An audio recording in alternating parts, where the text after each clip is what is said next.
أعوذ بالله من الشيطان الرجيم. بسم الله الرحمن الرحيم. إن الحمد لله تعالى نحمده ونستعين به ونستغفره ونعوذ بالله تعالى من شرور أنفسنا ومن سيئات أعمالنا. من يهده الله تعالى فلا مضل له ومن يضلل فلا هادي له. أشهد أن لا إله إلا الله وحده لا شريك له وأشهد أن سيدنا محمدا عبده ورسوله صفيه وخليله أرسله الله تعالى رحمة للعالمين. نشهد أنه صلى الله عليه وسلم قد بلغ الرسالة وأدى الأمانة ونصح الأمة فجزاه الله خير ما جزى نبيا عن أمته ورسولا عن دعوته ورسالته صلاة وسلاما دائمين إلى يوم الدين. أما بعد، نوينا التعلم والتعليم والتذكر والتذكير والنفع والانتفاع والإفادة والاستفادة والحث على التمسك بكتاب الله وسنة رسوله صلى الله عليه وسلم والدعاء إلى الهدى والدلالة على الخير ابتغاء وجه الله ومرضاته وقربه وثوابه سبحانه وتعالى. Jadi Alhamdulillah, setelah agak lama jugalah saya tak buat live. Jadi kita akan sambung pada hadis yang ke-61. Jadi subhanallah, ini baru beberapa majlis, tak sampai 10 pun lagi seingat saya, kita telah pun sampai ke hadis, kita telah pun selesai 60 hadis daripada bacaan kitab Fadail Al-A'mal. Mudah-mudahan mana-mana yang kita lalu dan kita jumpa dan kita baca, kita huraikan, yang kita cuba fahami daripada apa yang disampaikan berdasarkan sabdaan Nabi SAW, mudah-mudahan Allah Ta'ala ringankan badan kita untuk melaksanakannya, mengamalkannya dan istiqamah terhadapnya sehinggalah kita tutup mata nanti, insya-Allah. Jadi bermula untuk malam ini kita sambung hadis yang ke-61, masih lagi berkaitan dengan fadlu raka'atayid duha, kelebihan 2 rakaat solat sunat duha, wal wasiyatu bihima, dan pesanan Nabi SAW agar menjaga 2 rakaat ini. Jadi hadis yang ke-61, an Abi Hurairah radhiyallahu an Abi Dzar radhiyallahu anhu an Nabi sallallahu alaihi wasallam qala yusbihu ala kulli sulama min ahadikum sadaqah فكل تسبيحة صدقة وكل تحميدة صدقة وكل تهليلة صدقة وكل تكبيرة صدقة وأمر بالمعروف صدقة ونهي عن المنكر صدقة ويجزئ من ذلك ركعتان يركعهما من الضحى. رواه مسلم. Jadi berdasarkan hadis Abi Dzar radhiyallahu anhu, Nabi SAW pernah bersabda, setiap pagi apabila anak Adam itu bangun, maka setiap daripada anggota badannya itu dia boleh melakukan sedekah. Jadi setiap daripada tasbih itu merupakan sedekah. Setiap daripada tahmid, mengucapkan alhamdulillah dan memuji Allah Subhanahu wa taala juga merupakan sedekah. Dan setiap tahlil, setiap pengesaan kepada Allah Subhanahu wa taala dengan mengucap dengan sekurang-kurangnya mengucapkan la ilaha illallah juga merupakan sedekah. Wa kullu takbiratin sedekah, setiap daripada takbir juga sedekah. Setiap daripada amar ma'ruf sedekah, setiap daripada nahi munkar pun sedekah. Dan ini antara kelebihan solat sunat duha yang tidak ada pada solat sunat yang lain. Semua itu tadi dari sudut orang kata ni, apa sahaja perbuatan anggota tadi itu sedekah. Setiap tasbih, tahmid, tahlil, takbir, amar ma'ruf, nahi munkar, semuanya sedekah. Semua itu boleh di cover oleh 2 rakaat solat sunat duha sahaja.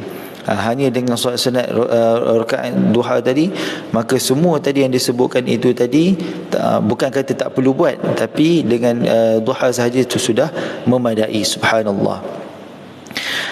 Hadis yang ke-62, an Abi Darda radhiyallahu anhu annahu qala awsani habibi sallallahu alaihi wasallam bi thalathin lan ad'ahunna ما عشت بصيام 3 أيام من كل شهر وصلاة الضحى وبألا أنام حتى أوتر Jadi hadis daripada Abi Darda radhiyallahu anhu sama juga pesanan Nabi sallallahu alaihi wasallam untuk Abi Darda ini serupa juga dengan Sayyidina Abi Hurairah radhiyallahu anhu. Apa kata baginda Nabi sallallahu alaihi wasallam ataupun apa kata Abi Darda? Katanya bahawa sahabat aku yang aku cintai iaitu Rasulullah sallallahu alaihi wasallam menasihati aku untuk aku tidak meninggalkan akan 3 perkara ini selama mana aku masih hidup. Yang pertama adalah puasa 3 hari daripada setiap bulan. Yang ni saya ada sebut pada sesi yang sebelum ini, iaitu berkaitan dengan puasa 3 hari sebulan. 3 hari sebulan ini ada yang mengatakan bahawa ianya adalah ayyamul bid, iaitu 13, 14 dan 15 hari putih. Jadi adakah memang hari putih sahaja ataupun boleh juga selain daripada hari putih? Itu saya ada sebutkan dah pada sesi sebelum ini. Jadi ringkasnya adalah selain pendapat Sayyidatina Aisyah radhiyallahu anha dan juga beberapa sahabat yang lain mengatakan bahawa tidak semestinya hanya pada 13, 14, 15 sahaja. Maka barang siapa yang dipuasa pada hari Isnin, dia puasa Isnin, Khamis, Isnin. Contoh sebulan tu dia puasa Isnin, dia puasa Khamis, dia puasa Isnin. Cukup 3 hari dalam masa sebulan pun boleh termasuk dalam ganjaran puasa 3 hari selama sebulan. Seperti mana yang diwasiatkan oleh baginda Nabi sallallahu alaihi wasallam. Kemudian salatul duha, jadi antara yang Nabi wasiatkan kepada Abi Darda adalah untuk tidak meninggalkan solat sunat duha.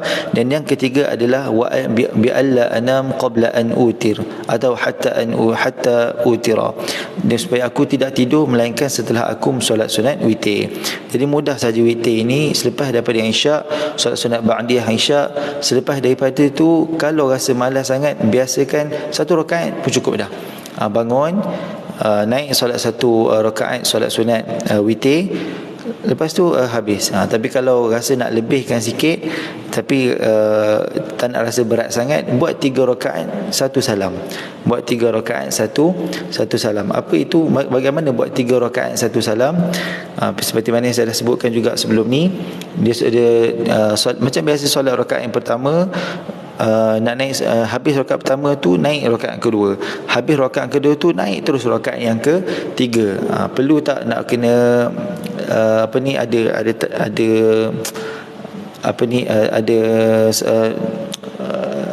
Allah SWT ada tahiyat yang pertama perlu ada ke tidak? Tidak perlu.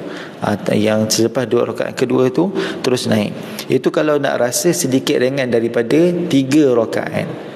Sedikit ringan daripada 3 rakaat 2 salam. Tapi kalau nak buat dia simple, 3 rakaat 1 salam cukup dah.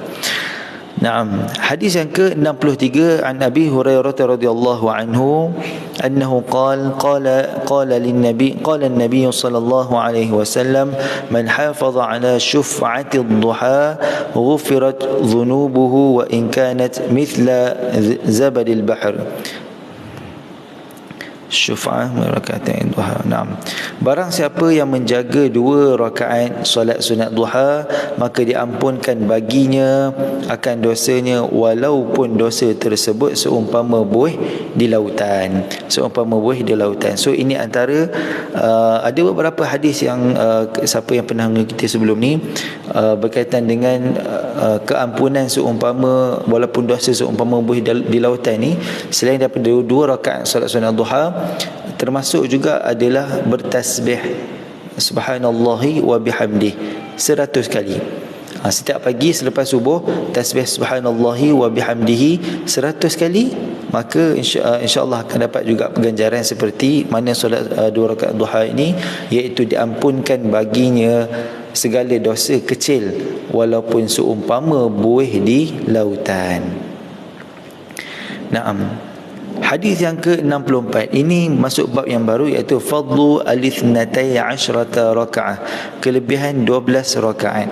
Apakah 12 rakaat itu? Yakni solat rawatib qabliyah dan juga ba'diyah daripada fardu. Sebelum 2 rakaat solat sunat sebelum fardu dan juga solat sunat selepas fardu, itu dipanggil sebagai rawatib. An Ummi Habibah zaujin Nabi sallallahu alaihi wasallam, daripada Ummi Habibah, isteri kepada baginda Nabi sallallahu alaihi wasallam, pernah berkata bahawa Rasulullah sallallahu alaihi wasallam pernah bersabda, ma min 'abdin muslimin yusalli lillahi azza wa jalla kulla yawmin 12 rak'atan tatawwu'an ghaira faridatin illa banallahu lahu baitan fil jannah. Tidak adalah seorang hamba Muslim yang solat kerana Allah Azza wa Jalla, kerana Allah Subhanahu wa ta'ala. Solat itu betul-betul kerana Allah, ikhlas lillahi Subhanahu wa ta'ala, setiap hari 12 rakaat. Setiap hari 12 rakaat.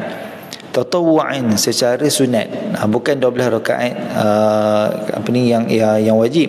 Sebab kita kalau rakaat yang wajib, 2 subuh, 2 subuh, 4 zuhur, dah 6 campur 4 asar, dah 10 campur 3 dan tu 17. So 17 rakaat. Adakah terkira juga dalam ni? Tak kira.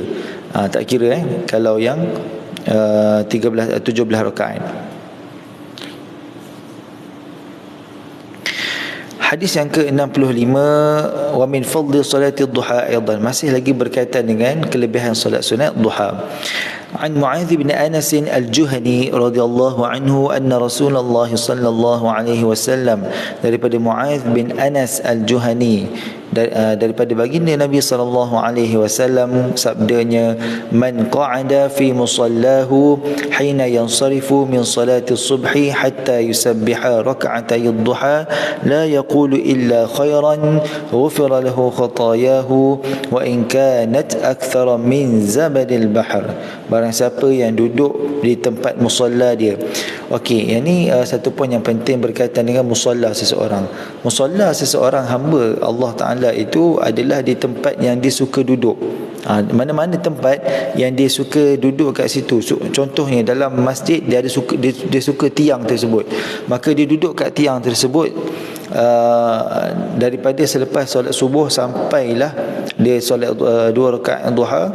Ataupun di rumahnya, boleh jadi di rumah sendiri, di rumah kita masing-masing ada tempat yang kita jadikan sebagai musalla, dan kita suka solat dekat situ, suka bermunajat dengan Allah SWT dekat situ, rasa tenang je, suka beribadah di situ.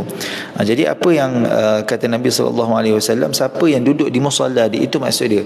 Bukanlah musalla maksudnya mana-mana musalla awam ataupun masjid yang orang ramai boleh solat sekali, itu tidak. Tapi musalla dia, musalla seseorang itu bermakna tempat khusus yang dia suka solat kepada Allah Ta'ala, khususnya kalau ada di rumahnya. Jadi kalau orang ni duduk di musalla dia punya daripada selepas subuh sampailah sampai solat duha, benda ni jarang-jarang sangat kita buat. Tapi kalau dalam sekali seumur hidup, benda yang nampak susah ni kalau boleh buat. Sebab kita tahu benda yang berat ni kalau kita nak buat secara konsisten agak susah. Tapi at least dalam kalau tak mampu seminggu sekali, sebulan sekali, tak mampu sebulan sekali, setahun sekali, tak mampu setahun sekali, 10 tahun sekali, tak mampu 10 tahun sekali, maka dalam seumur hidup kurang-kurang buatlah sekali. Apa dia? Lepas solat subuh stay sekejap sampailah solat sunat duha 2 rakaat. Apa dia punya apa dia punya orang kata kebaikan dia kat sini la yaqulu illa khairan. Hadis Nabi ni dia tak khususkan apa yang dibuat oleh hamba tersebut ni selepas subuh sampailah ke solat sunat duha itu. Nabi tak sebut dia kena berzikir sekian-sekian ataupun kena buat ibadah sekian-sekian. Syaratnya adalah la yaqulu illa khairan. Syarat yang pertama dia stay. Itu syarat yang pertama, dia stay daripada subuh sampailah waktu duha dan disolat sunat 2 rakaat duha. Kemudian syarat kedua, antara waktu tersebut dia tidak mengatakan melainkan kebaikan. Bermakna kalaulah dia stay lepas subuh tu, boleh jadi dibaca maksurat ke, kalau tak baca maksurat pun dibaca buku ataupun dia bermuzakarah, duduk dalam majlis ilmu ataupun dia mengajar ke. Yang penting dia tidak melakukan melainkan perkara kebaikan. La yaqulu illa khaira, tidak keluar daripada mulutnya melainkan hanya kebaikan. Dia bukan mengumpat, dia bukan cakap borak kosong, tidak. ghufira lahu khatayahu, maka diampunkan baginya setiap dosa-dosa kecil, walaupun dosa-dosa tersebut lebih banyak daripada buih di lautan. Hadis ni kata walaupun lebih banyak. Hadis yang dikeluarkan oleh Abu Daud. Yang ke-66, hadis yang ke-66, an Anas bin Malik radhiyallahu anhu qala sami'tu Rasulullah sallallahu alaihi wasallam yaqul, daripada Anas bin Malik radhiyallahu anhu, aku telah mendengar Nabi Muhammad sallallahu alaihi wasallam pernah bersabda, man shalla ad-duha 12 rak'atan banallahu lahu qasran fil jannati min dhahabin, akhrajahu Ibnu Majah wa Tirmizi wa qala hadithun gharib. Daripada Anas bin Malik tadi katanya bahawa Nabi SAW pernah bersabda, barang siapa yang solat duha 12 rakaat. Dia solat duha berapa rakaat? 12 rakaat. Jadi orang kata ni, nanti mungkin kita akan jumpa hadis berkaitan dengan solat duha ni lagi. Cuma saya nak sebut bahawa walaupun banyak hadis yang kita baca tu, seumpamanya Nabi sangat menggalakkan 2 rakaat duha, tapi dalam mengikut hadis yang lain, Nabi banyak nasihatkan 2 rakaat untuk meringankan kepada umat dia. Tapi berdasarkan nukilan para sahabat, bahawa apa yang diamalkan oleh Nabi SAW adalah sekurang-kurangnya 4 rakaat. Dan juga 4 tu, dia macam seolah solat duha ni dia tak lengkap kalau tak buat 4. Jadi kalau nak buat lebih daripada 4, jangan buat 6, buat 8. Itu maksud saya. Jadi dalam sunnah menunjukkan bahawa Nabi SAW solat 4 rakaat, kemudian 4 lagi, kemudian 4 lagi. 4 kali 3 12. Tak pernah lagi dengar daripada perbuatan Nabi SAW Nabi berhenti sampai 6, ada masa berhenti sampai 10, tidak. Jadi biasanya 4, 8 dan juga 12.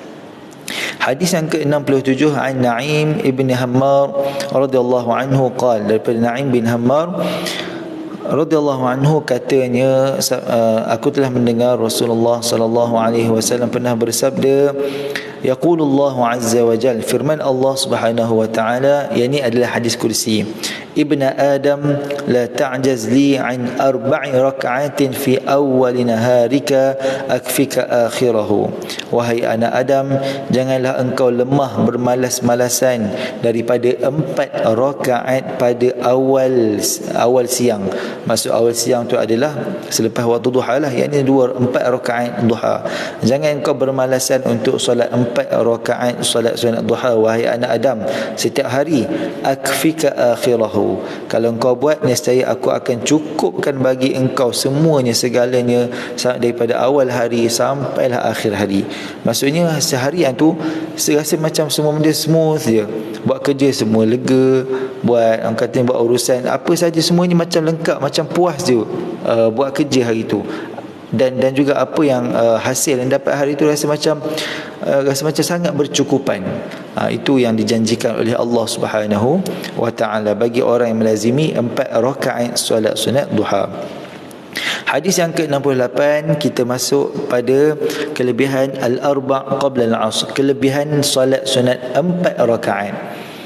Koleksi hati. Amin. Mudah-mudahan kita semua istiqamah untuk solat sunat duha. Dia hakikatnya memang tidak mudah, melainkan kalau suasana itu ada. Kalau suasana itu ada, memang senang saja nak solat duha ni. Tapi bila tak ada suasana, itu yang menguji kita. Tapi usahalah macam mana pun, jadikan usahakan untuk kita dapatkan musalla kita sendiri. Kalau tidak ada di rumah, di tempat kerja, cuba usahakan. Sebab bila kita ada musalla kita rasa tenang dia untuk lagi sekejap untuk solat 2 rakaat ataupun alal aqal 4 rakaat. Okey, ini kelebihan 4 rakaat sebelum asar. Biasa yang ma'ruf yang kita buat adalah solat sunat ataupun qabliyah sebelum asar tu 2 rakaat. So yang ini hadis ini mengatakan tentang kelebihan 4 rakaat. Ini jarang orang buat. Tapi kalau ada tenaga, ada kesempatan, buatlah 4 rakaat sebelum asar. Daripada Ibnu Umar radhiyallahu anhuma, yakni Abdullah bin Umar, daripada Nabi SAW, kata sabda baginda Nabi alaihi salatu wasallam, rahimallahu ra'an shalla qabla al-'asri arba'in. Allah Ta'ala, semoga Allah Ta'ala merahmati seseorang yang salat sebelum asar 4 rakaat. Ini doa daripada Nabi sendiri untuk merahmati mereka yang mampu untuk mengerjakan 4 rakaat sebelum asar, qabliyah asar. Hadis yang ke-69, fadlu as-sujudi lil wahidil ma'bud, kelebihan bersujud kepada Allah Ta'ala yang Maha Esa. Ini kelebihan bersujud. Hadis yang ke-69, an Ma'dan ibni Abi Talhah al-Ya'mari, katanya, laqitu Thauban Maula Rasulullah sallallahu alaihi, aku pernah bertemu dengan Thauban. Dia adalah khadam yang berkhidmat kepada Nabi sallallahu alaihi wasallam. Faqultu akhbirni bi'amalin a'maluhu yudkhiluni Allahu bihil jannah. Khabarkanlah kepada aku dengan suatu amalan yang dengannya aku masuk syurga. Thauban ni berkata, yakni khadam Nabi sallallahu alaihi wasallam ni kata kepada Rasulullah sallallahu alaihi wasallam, ya Allah, wahai Rasulullah, bagi aku satu je amalan, dengan amalan tersebut aku masuk syurga. Maka katanya, kejap lagi saya jawab soalan ya. Maka katanya,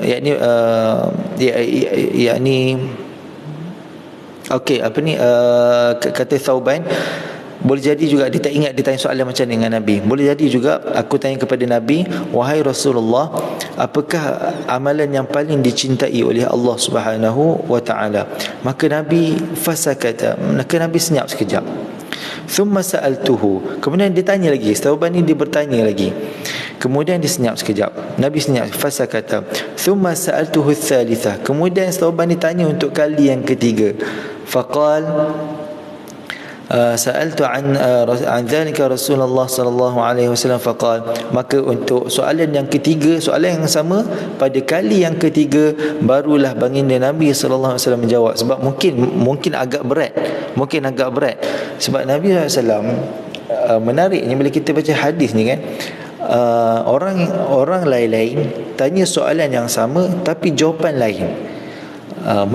Menunjukkan faedah daripada situ. Ulama, khususnya ulama hadis, menyatakan bahawa antara faedahnya adalah bahawa Nabi SAW ni sebenarnya dia menjawab melihat kepada background orang tu, mana yang lebih sesuai untuk dia, mana yang lebih memberi manfaat untuk dia.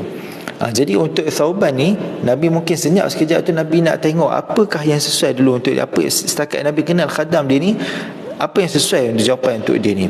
Maka Nabi SAW jawab pada soalan yang kali yang ketiga, jawapannya adalah alaika bi kathratis sujud, bagi engkau wahai Thauban, engkau hendaklah banyakkan sujud. Apa maksud bi kathratis sujud? Yakni banyakkan solat. Sesungguhnya fa innaka la tasjudu lillahi sajdatan illa rafa'aka Allahu biha darajah.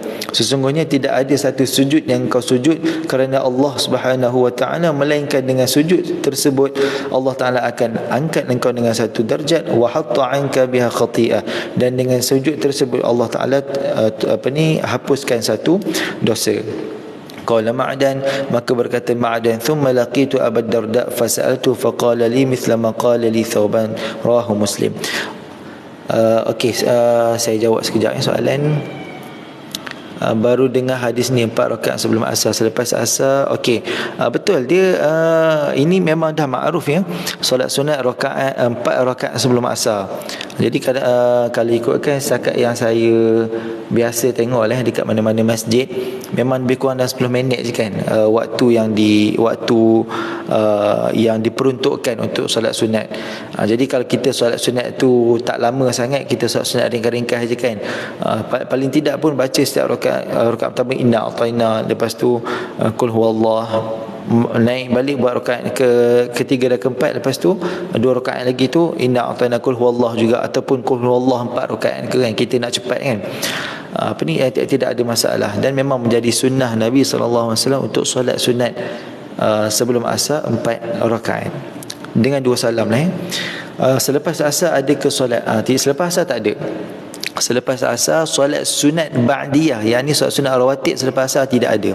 Melainkan alang-alang kita cakap pasal benda ni kan, ada beberapa solat sahaja yang diizinkan dalam agama untuk solat selepas asar ataupun selepas subuh. Selepas asar ataupun selepas subuh. Yang pertama sekali adalah solat sunat at-tarawih, solat sunat tahiyatul masjid. Contohnya kita datang ada majlis ilmu, contohnya selepas asar. Majlis ilmu tersebut ustaz ataupun ulama tersebut buat selepas asar. Jadi bila kita datang ke masjid sebelum bermula majlis, kita pun solat sunat 2 rakaat.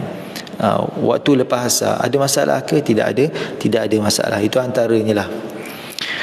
Saya teruskan hadis yang ke-70. An Ubadah bin As-Samit, daripada Ubadah bin As-Samit radhiyallahu anhu, katanya bahawa aku pernah mendengar Rasulullah sallallahu alaihi wasallam bersabda, ma min 'abdin yasjudu lillahi sajdatan illa kataballahu lahu biha hasanah wa maha anhu biha sayyi'ah wa rafa'a lahu biha darajah fastakthiru minas sujud. Maka baginda Nabi SAW pernah bersabda, tidak ada seorang hamba itu yang sujud untuk Allah Ta'ala, yakni sujud lillahi Ta'ala, bukan kerana makhluk selain daripada bukan kerana makhluk ataupun apa-apa selain daripada Allah Subhanahu wa Ta'ala, dengan satu sujud sahaja, melainkan maka Allah Ta'ala akan menulis baginya satu hasanah kebaikan, Allah Ta'ala padam baginya satu kesalahan, dan juga Allah Ta'ala angkat baginya satu darjat. Hadis yang ke-71 an Rabi'ah ibn Ka'b al-Aslami radhiyallahu anhu qala kuntu abitu ma'an nabiy sallallahu alaihi wasallam fa'atihi بوضوئه وحاجته فقال لي سل فقلت أسألك مرافقتك في الجنة فقال أو غير ذلك قلت هو ذاك قال فأعني على نفسك بكثرة السجود. Daripada Rabi'ah bin Ka'b al-Aslami radhiyallahu anhu, katanya aku pernah tidur bersama dengan Nabi, aku pernah bermalam bersama dengan Nabi sallallahu alaihi wasallam, yakni sama ada di rumahnya ataupun bermalam dengan Nabi, itu maksudnya tidur di masjid ke, wallahu a'lam ya. Maka Nabi SAW pernah berkata waktu tu Sayyidina Rabi'ah dia boleh lepas berwuduk. Jadi bila dia datang jumpa Nabi sallallahu alaihi wasallam, Nabi kata sal, maksud tanyalah, ini berdoalah, apa yang kalau kau nak doa, apa yang kau nak doa. Maka kata Sayyidina Rabi'ah, aku memohon supaya aku dapat bersama dengan kamu di syurga sebagaimana aku bersama dengan kamu di dunia ni, aku tidur bersama dengan kamu ni, aku nak bersama dengan kamu wahai Rasulullah di syurga nanti. Faqal aw ghair dhalik, maka Nabi bersabda, ada tak selain daripada itu? Qultu huwa dhak, tak ada, aku nak benda tu sahaja. Tak ada, aku tak nak benda lain, aku nak bersama dengan engkau saja di syurga. Qal fa'inni ala nafsika bi kathratis sujud, maka Nabi bersabda, maka bantulah aku. Maksudnya tengok ini poin yang sangat penting. Orang yang nak minta syafaat daripada Nabi SAW, awak nak minta syafaat Nabi, tapi apa yang awak buat untuk mendapat syafaat? Itu yang penting. Kadang-kadang kita ni duk mengharap dengan dah macam Murji'ah. Apa itu kumpulan Murji'ah? Kumpulan orang yang berasal daripada perkataan raja, orang yang pengharapan dia terlalu tinggi nak masuk syurga. Aku nak sangat masuk syurga, tapi tak solat, tapi tak bayar zakat, tak puasa pada bulan Ramadan, tak menunaikan haji dengan kemampuan. Dia tak melakukan amalan. Dia hanya ada apa? Bitaqah. Dalam bahasa Arab dia hanya ada kad syahadah. Ini dari sudut keimanan penting kita beriman bahawa setiap yang mengucapkan syahadah akan masuk syurga. Sebab ada satu hadis tu panjang, dipanggil sebagai hadis al-bitaqah, hadis kad. Kad apa? Kad situ tulis hadis, kad itu hanya tulis la ilaha illallah. Kad ini hanya akan diberikan kepada mereka yang betul-betul ada iman kepada Allah Subhanahu wa Ta'ala, walaupun dia tak solat, walaupun dia tak bayar zakat, walaupun jadi kejap saya. Okey, jadi kat sini poinnya adalah hadis Sayyidina Rabi'ah ni, dia minta kepada Nabi untuk aku bersama dengan engkau wahai Rasulullah di syurga. Bermakna permintaan itu besar. Sebab awak duduk bersama dengan Nabi SAW di syurga, bersama dengan Nabi, bermakna awak berada di tingkat yang tertinggi di syurga. Jadi nak duduk di tingkat tertinggi, kalau awak buat amalan biasa-biasa je, memang tak lepas. Jadi Nabi kata apa? Bantulah aku untuk bagi syafaat kepada engkau dengan engkau banyakkan sujud kepada Allah Subhanahu wa taala, yakni banyakkan salat. Allahu akbar, Allahu akbar. Minta sekejap yang tengah azan.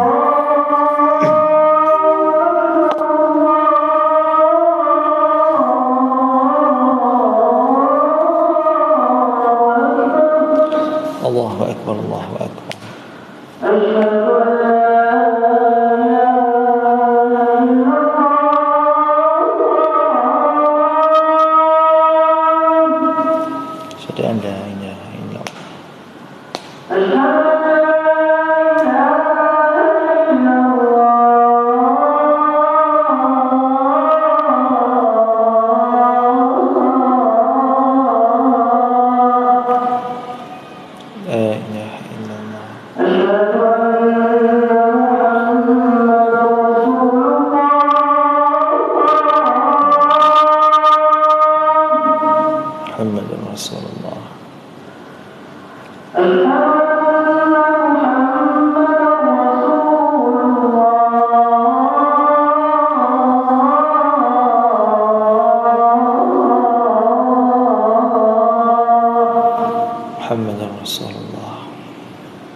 اللهم رب هذه الدعوة التامة والصلاة القائمة آت سيدنا محمد الوسيلة والفضيلة والشرف والدرجة العالية الرفيعة وبعث مقاما محمودا الذي وعدته إنك لا تخلف الميعاد. اللهم صل على سيدنا محمد وآله وسلم. Kita sambung sikit lagi, sebab kebetulan di mahad saya ni dia memang solat lewat sikit pukul 9, sebab kita bagi ruang kepada anak-anak pelajar untuk mengulang kaji Al-Quran. Tapi saya ambil tak banyak dah, insyaAllah, sebab dah habis. Ini tinggal hadis yang terakhir insyaAllah pada malam ini. Hadis yang ke-72 daripada Abi Fatimah radhiyallahu anhu qala, daripada Abi Fatimah radhiyallahu anhu katanya bahawa aku pernah berkata kepada baginda Nabi sallallahu alaihi wasallam, wahai Rasulullah, akhbirni bi'amalin astaqim alaihi wa a'maluhu, khabarkanlah kepada aku berkenaan satu amalan yang aku boleh istiqamah di dalam melaksanakannya dan aku beramal dengannya. Maka kata Nabi SAW, alaika bis sujud. Maka Nabi menjawab, hendaklah engkau banyakkan bersujud. Fa innaka la tasjudu lillahi sajdatan illa rafa'aka Allahu biha darajah wa hatta 'anka biha khati'ah. Kerana tidaklah satu sujud yang kau sujud itu melainkan Allah Ta'ala akan mengangkat engkau satu darjat dan Allah Ta'ala akan ampunkan bagi engkau satu kesalahan ataupun dosa. Yang ini dosa-dosa kecil. Hadis riwayat Ibnu Majah.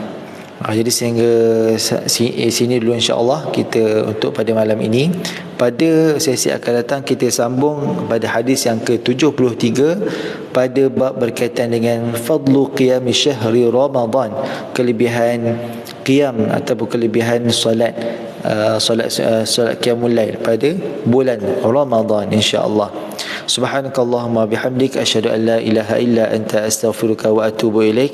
Aqulu ma sami'tum la'allahu yanfa'uni wa iyyakum wa astaghfirullahal azim li wa lakum. Assalamu alaikum warahmatullahi taala wabarakatuh. Sama-sama koleksi yatim dan untuk semua yang menghadiri. Assalamualaikum.